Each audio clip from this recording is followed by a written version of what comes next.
जय श्री राधे। श्री हरिवंश राधा वल्लभ लाल की जय। श्री हरिवंश महाप्रभु की जय। परम पूज्य गुरुदेव महाराज की जय जय हो। बहुत बहुत स्वागत है आप सभी का श्री चैतन्य चरितावली में। बड़े ही सुंदर अध्यायों का हम श्रवण कर रहे हैं। आज भी हम एक बड़ा ही सुंदर अध्याय जो है वो शुरू करेंगे, और इसे शुरू करने से पहले चलिए हमारे प्यारे चैतन्य महाप्रभु के प्राणों से प्यारे हरि नाम को एक बार गा लेते हैं। मेरे साथ साथ आप भी गाइए। हरे कृष्ण कृष्ण कृष्ण हरे हरे, हरे राम राम राम हरे हरे। जय श्री राधे। श्री हरिवंश। तो चलिए शुरू करते हैं। अध्याय का नाम है नवद्वीप में दिग्विजयी पंडित। जय श्री राधे। सभायां पंडिताः केचित् पंडिताः ग्रहेषु पंडिताः केचिन् मूर्खेषु पंडिताः। अर्थात बहुत से तो सभा में ही पंडित होते हैं। सभा में तो वे इधर उधर की बहुत सी बातें कहकर लोगों पर अपना पांडित्य प्रदर्शन कर देंगे, किंतु एकांत में वे यथावत किसी शास्त्रीय विषय पर विचार नहीं कर सकते। बहुत से लोग पांडित्य को पंडितों के ही सामने प्रकट करने में समर्थ होते हैं, जो उनके विषय को समझने में असमर्थ होते हैं। उनके सामने वे अपना पांडित्य नहीं दिखा सकते। बहुत से अपने घर की स्त्रियों के ही सामने अपना पांडित्य छांटा करते हैं, बाहर उनसे बातें भी नहीं बनती। बहुत से अपने पांडित्य का मूर्खों पर ही रोब जमाया करते हैं। बुद्धि वैलक्षण्य में पांडित्य के अनेक प्रकार हैं। जय जय श्री राधे। तो यहाँ कह रहे हैं बहुत से लोग ऐसे पंडित होते हैं जिन लोगों को कुछ भी ज्ञान नहीं होता, उनको पंडिताई की बातें झाड़ते हैं, क्योंकि बेचारों को तो समझ ही नहीं आता, तो वो समझते हैं ये बड़े भारी पंडित हैं। चलिए शुरू करते हैं आज के इस अध्याय को। भगवद प्रतिभा भी एक अलौकिक वस्तु है। पता नहीं किस मनुष्य में कब और कैसी प्रतिभा स्फुटित हो उठे। अच्छे गायकों को देखा है, वे पद को सुनते सुनते ही कंठस्थ कर लेते हैं। सुयोग्य गायकों को दूसरी बार पद को पढ़ने की आवश्यकता ही नहीं होती, एक बार के सुनने पर ही उन्हें याद हो जाता है। किसी को जन्म से ही ताल, स्वर और राग रागनियों का ज्ञान होता है, और वह अल्प वय में अच्छे अच्छे धुरंधरों को अपने गायन से आश्चर्यान्वित बना देते हैं। कोई कवि होकर भी माता के गर्भ से उत्पन्न होते हैं, जहाँ वे बोलने लगे कि उनकी वाणी से कविता ही निकलने लगती है। कोई अनपढ़ होने पर भी ऐसे सुंदर वक्ता होते हैं कि अच्छे अच्छे शास्त्री महोपाध्याय उनके व्याख्यान को सुनकर चकित हो जाते हैं। यह सब भगवत शक्तियाँ हैं। इन्हें कोई परिश्रम करके प्राप्त करना चाहे तो असंभव है। ये सब प्रतिभा के चमत्कार हैं, और यह प्रतिभा पुरुषों के जन्म के साथ ही आती है। काल पाकर वह स्फुटित होने लगती है। जय हो। कितनी सुंदर बात। बहुत से विद्वानों को देखा गया है, वे सभी शास्त्रों के धुरंधर विद्वान हैं, किंतु सभा में वे एक अक्षर भी नहीं बोल सकते। इसके विपरीत बहुत से ऐसे भी होते हैं जिन्हें शास्त्रीय विषय तो बहुत कम देखा है, किंतु वे इतने प्रत्युत्पन्नमति होते हैं कि प्रश्न करते ही झट उसका उत्तर दे देते हैं। किसी भी विषय के प्रश्न पर उन्हें सोचना नहीं पड़ता। जो प्रश्न सुनते ही ऐसा युक्ति युक्त उत्तर देते हैं कि सभा के सभी सभासद वाह वाह करने लगते हैं। इसी का नाम सभा पांडित्य है।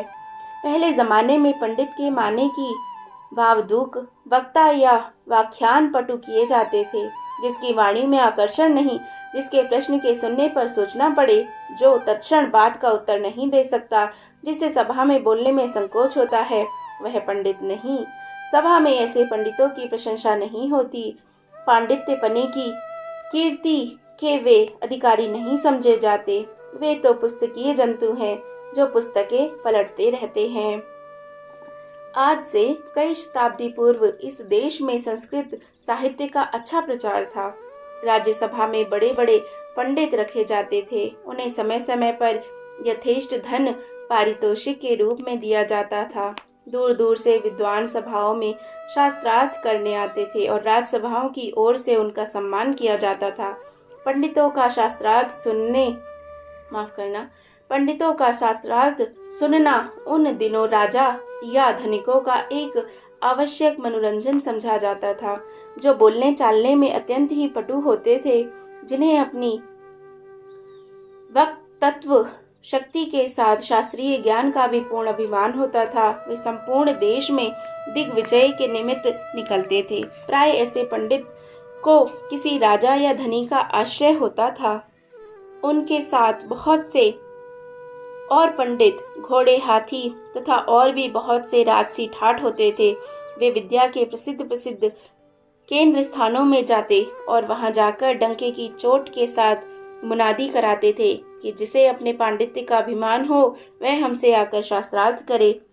यदि वह शास्त्रार्थ में परास्त कर देगा तो हम अपना सब धन छोड़कर लौट जाएंगे, और वे हमें परास्त ना कर सके तो हम समझेंगे हमने यहाँ के सभी विद्वानों पर विजय प्राप्त कर ली है। यदि किसी की हमसे शास्त्रार्थ करने की हिम्मत ना हो तो हमें इस नगर के सभी पंडित मिलकर अपने हस्ताक्षरों सहित विजय पत्र लिख दें। हम शास्त्रार्थ किए बिना ही लौट जाएंगे। उनकी ऐसी मुनादी को सुनकर कहीं के विद्वान तो मिलकर शास्त्रार्थ करते और कहीं के विजय पत्र ही लिख देते। कहीं वे विद्वान उपेक्षा करके चुप भी हो जाते। दिग्विजयी अपने विजय का डंका पीट कर दूसरी जगह चले जाते। धनी मानी सज्जन ऐसे लोगों का खूब आदर करते थे और उन्हें यथेष्ट द्रव्य देकर दूसरी जगह चले जाते थे। इस प्रकार प्राय सदा ही बड़े बड़े शहरों में दिग्विजयी पंडितों की धूम रहती। चैतन्य देव के समय में 5-5 दिग्विजयी पंडितों का उल्लेख मिलता है। आजकल यह प्रथा बहुत कम हो गई है, किंतु फिर भी दिग्विजयी आजकल भी दिग्विजयी करते देखे गए हैं। हमने 2 दिग्विजयी विद्वानों के दर्शन किए हैं। उनमें यही विशेषता थी कि वे प्रत्येक प्रश्न का उसी समय उत्तर देते थे। एक दिग्विजयी आचार्य को तो काशी में एक विद्यार्थी ने ही परास्त कर दिया था। वह विद्यार्थी हमारे साथ पाठ सुनता था। बस उसमें यही विशेषता थी कि वह धारा प्रवाह संस्कृत बड़ी उत्तम बोलता था। दिग्विजयी के लिए वाक पटुता की ही अत्यंत आवश्यकता है। पांडित्य की शोभा तब और अब भी वाक पटुता ही समझी जाती है। ऐसे ही एक कश्मीर के केशव शास्त्री अन्य स्थानों में दिग्विजय करते हुए नवद्वीप में भी विजय पाने के लिए आए। और फिर क्या हुआ? उन दिनों नवद्वीप विद्या और विशेषकर नव्य न्याय का प्रधान केंद्र समझा जाता था। भारतवर्ष में उसकी सर्वत्र ख्याति थी। इसलिए नवद्वीप को विजय करने पर संपूर्ण पूर्व देश विजय समझा जाता था। उस समय भी नवद्वीप में गंगादास वैयाकरण, वासुदेव सार्वभौम न्यायिक, महेश्वर विशारद, नीलांबर चक्रवर्ती, अद्वैताचार्य आदि धुरंधर और नामी विद्वान पंडित थे। नए पंडितों में रघुनाथ दास, भवानंद, कमलाकांत, मुरारी गुप्त, निमाई पंडित आदि भी यथेष्ट ख्याति प्राप्त कर चुके थे। नगर में चारों ओर दिग्विजयी की ही चर्चा थी। 10-5 पंडित और विद्यार्थी जहाँ भी मिल जाते दिग्विजयी की ही बात छिड़ जाती। कोई कहता नवद्वीप को विजय करके चला गया तो नवद्वीप की नाक कट जाएगी। कोई कहता अजी न्याय वह क्या जाने, न्याय की ऐसी कठिन पंक्तियां पूछेंगे कि उसके होश दंग हो जाएंगे। दूसरा कहता उसके सामने जाएगा कौन, बड़े बड़े पंडित तो गद्दी छोड़कर सभाओं में जाना ही बंद कर दिया है। इस प्रकार जिसकी समझ में जो आता वह वैसी ही बात करता।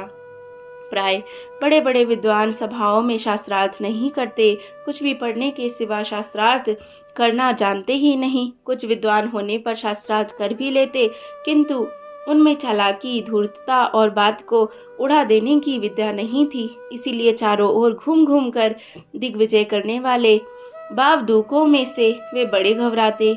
कुछ अपनी इज्जत प्रतिष्ठा के डर से शास्त्रार्थ नहीं करते कि यदि वे हार गए तो लोगों में बड़ी बदनामी होगी। इसलिए बड़े बड़े गंभीर विद्वान ऐसे कामों में उदासीन हो जाते। विद्यार्थियों ने जाकर निमाई पंडित से भी यह बात कही। कश्मीर से एक दिग्विजयी पंडित आए हैं। उनके साथ बहुत से हाथी घोड़े तथा विद्वान पंडित भी हैं। उनका कहना है नदिया के विद्वान या तो हमसे शास्त्रार्थ करें, नहीं तो विजय पत्र लिख कर दे दे। वैसे शास्त्रार्थ करने के लिए तो बहुत से पंडित तैयार हैं, किंतु सुनते हैं उन्हें सरस्वती सिद्ध है। शास्त्रार्थ के समय सरस्वती उनके कंठ में बैठकर शास्त्रार्थ करती हैं। इसी से वे संपूर्ण भारत को विजय करके आए हैं। सरस्वती के साथ भला कौन शास्त्रार्थ कर सकता है? इसीलिए उन्हें बड़ा भारी अभिमान है। वे अभिमान में बार बार कहते हैं, मुझे शास्त्रार्थ में पराजय करने वाला तो पृथ्वी पर प्रकट ही नहीं हुआ है। इसीलिए नदिया के सभी पंडित डर गए हैं। विद्यार्थियों की ऐसी बातें सुनकर पंडित प्रवर निमाई ने कहा, चाहे किसी का भी वरदान क्यों ना प्राप्त हो, अभिमान का अभिमान तो अवश्य ही चूर्ण होता है। भगवान का नाम ही मदहारी है। वे अभिमानहीन का तो आहार करते हैं। रावण, वेणु, नरकासुर, भस्मासुर आदि सभी ने घोर तप करके ब्रह्मा जी तथा शिव जी के बड़े बड़े वर प्राप्त किए। दर्पहारी भगवान ने उनके भी दर्प को चूर्ण कर दिया। अभिमान करने से बड़े बड़े पतित हो जाते हैं। फिर यह दिग्विजयी तो चीज ही क्या है। इस प्रकार विद्यार्थियों से कहकर आप गंगा किनारे चले गए और वहां जाकर नित्य की भांति जल विहार और शास्त्रार्थ करने लगे। इन्होंने दिग्विजयी के संबंध में छात्रों से पता लगाया कि वह क्या क्या करता है और एकांत में गंगा जी पर आता है या नहीं। यदि आता है तो किस घाट और किस समय। पता चला कि अमुक घाट पर संध्या समय दिग्विजयी नित्य ही आकर बैठता है। निमाई उसी घाट पर अपने विद्यार्थियों के साथ जाने लगे और भी पाठशालाओं के विद्यार्थी कौतूहलवश वहीं आकर शास्त्रार्थ और वाद विवाद करने लगे।